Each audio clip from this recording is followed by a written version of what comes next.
Oke, assalamualaikum warahmatullahi wabarakatuh. Kembali lagi ke Dukom Tutorial. Pada kesempatan kali ini saya akan memberi tutorial alur pendaftaran SSCASN 2023 P3K Guru. Nah, di sini saya akan menjelaskan khusus pendaftaran P3K Guru ya, karena setiap alur CPNS dan P3K Guru dan yang lainnya itu berbeda. Oke, sebelum kita lanjutkan, jangan lupa tekan tombol subscribe, like, dan komen. Cekidot.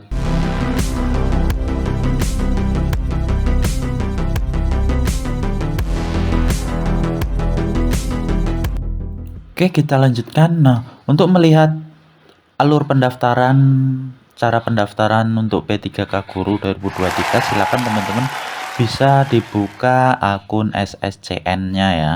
Seperti ini, silakan masuk ke menu alur ya. Nah, di sini teman-teman bisa melihat alur pendaftaran. Yang pertama di sini CPNS, yaitu terus selanjutnya P3K Guru. Setelah itu P3K Tenaga Kesehatan dan P3K Tenaga Teknis. Nah, ini ya. Nah, di sini saya akan menjelaskan tentang alur pendaftaran P3K Guru ya. Di sini untuk yang pertama, teman-teman jika akan mendaftar sebagai P3K Guru. Nah, di sini ada dua pilihan ya. Untuk P3K Guru ada dua pilihan untuk jenis seleksinya. Yang pertama ada kategori khusus dan yang kedua kategori umum.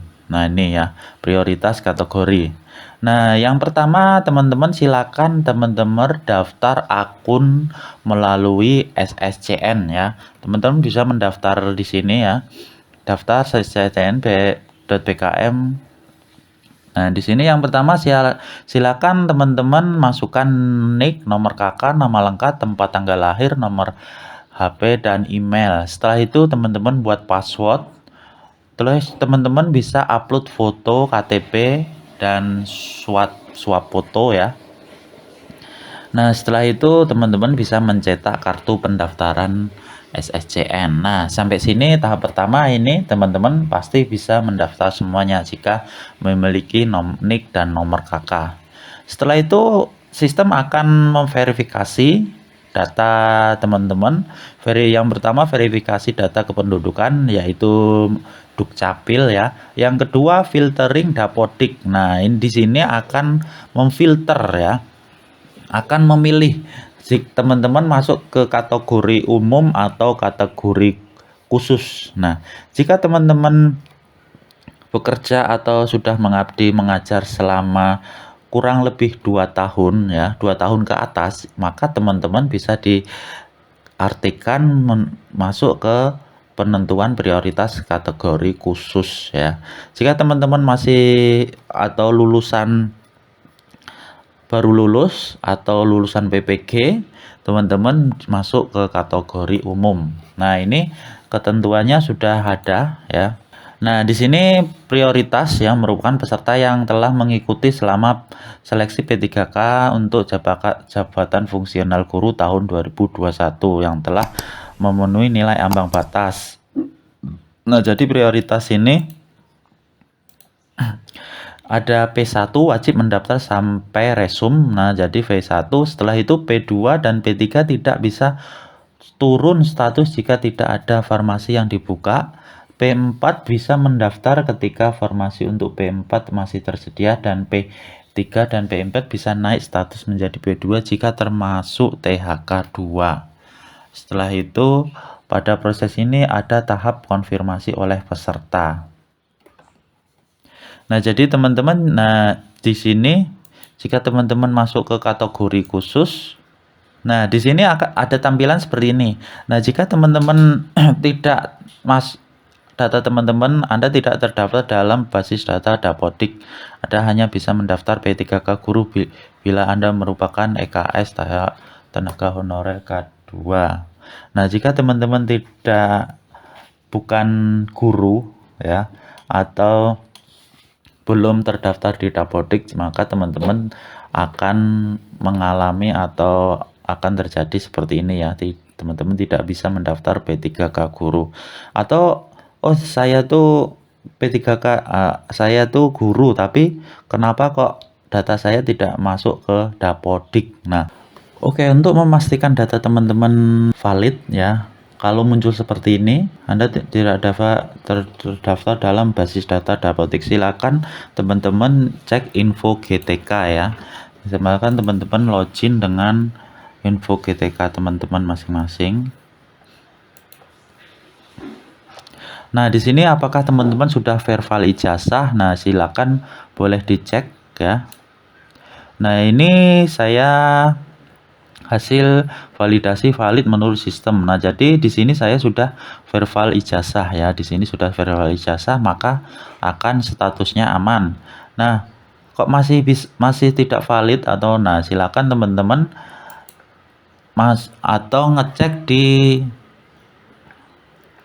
PTK ya. PTK ini melalui operator sekolah masing-masing.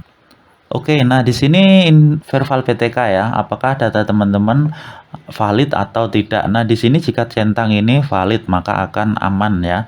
Kalau jika ada silang ini, maka akan terjadi tampilan seperti ini ya. Nah, ini. Oke, selanjutnya jika teman-teman sudah mengetahui pelamar prioritas umum atau khusus, selanjutnya teman-teman bisa daftar formasi. Nah, untuk prioritas khusus pendaftarannya sampai tanggal 4 ya. Sampai tanggal 4 penutupan pendaftaran untuk prioritas khusus silakan teman-teman kejar. Untuk umum mulai tanggal 5 sampai tanggal 9 Oktober 2023. Nah, jika teman-teman belum bisa lanjut berarti teman-teman masuk ke prioritas umum. Nah, pada daftar farmasi. Nah, jika teman-teman bisa lanjut berarti maka teman-teman bisa masuk ke prioritas khusus. Nah, di sini jika sudah mengisi biodata, memilih jenis seleksi P3K Guru, setelah itu mengupload dokumen, resume, mencetak kartu pendaftaran. Nah, jadi jika teman-teman sudah bisa lanjut pilih farmasi, maka akan teman-teman masuk ke memilih jenis atau memilih di pendidikan atau dan jabatan. Nah, mengupload dokumen dan resume. Setelah mengupload dokumen ya, setelah selesai kita resume, kita sudah selesai pendaftaran. Yang di tahap 4 seleksi administrasi, panitia akan memverifikasi data pelamar. Nah, panitia mengumumkan hasil seleksi administrasi. Pelamar dapat melakukan sanggah. Nah, jika terjadi kesalahan data, kita bisa melakukan sanggah. Panitia mengumumkan hasil sanggah. Pelamar yang dinyatakan lulus dapat mencetak kartu ujian. Nah, jadi setelah dinyatakan lulus administrasi, teman-teman bisa mendapatkan kartu untuk ujian. Bagi pelamar P1 tidak dilakukan proses seleksi administrasi. Nah, jadi untuk P1 ini tidak ada proses seleksi administrasi ya, langsung saja. Setelah itu tahap selanjutnya kelima seleksi kompetensi. Nah, di sini ada dua seleksi. Peserta yang lolos seleksi administrasi dikirim datanya ke chat BKN untuk ujian seleksi. Seluruh nilai seleksi kompetensi akan dikirim ke SSN untuk dilakukan pengelolaan nilai berdasarkan passing grade ataupun peraturan afirmasi yang ditetapkan. Bagi pelamar P1 tidak mengikuti ujian seleksi kompetensi karena hasil seleksi menggunakan hasil seleksi PPK Jabatan Guru tahun 2021. Nah, jadi setelah seleksi yang terakhir pengumuman kelulusan. Panitia mengumumkan hasil seleksi kompetensi pelamar yang dinyatakan lulus melakukan pemberkasan. Jadi jika sudah dinyatakan lulus, maka teman-teman silakan melakukan pemberkasan. Nah, itu saja mungkin proses alur pendaftaran P3K Guru ya untuk jabatan atau pelamar khusus atau umum. Semoga bermanfaat. Jika teman-teman ingin membuatkan tutorial tentang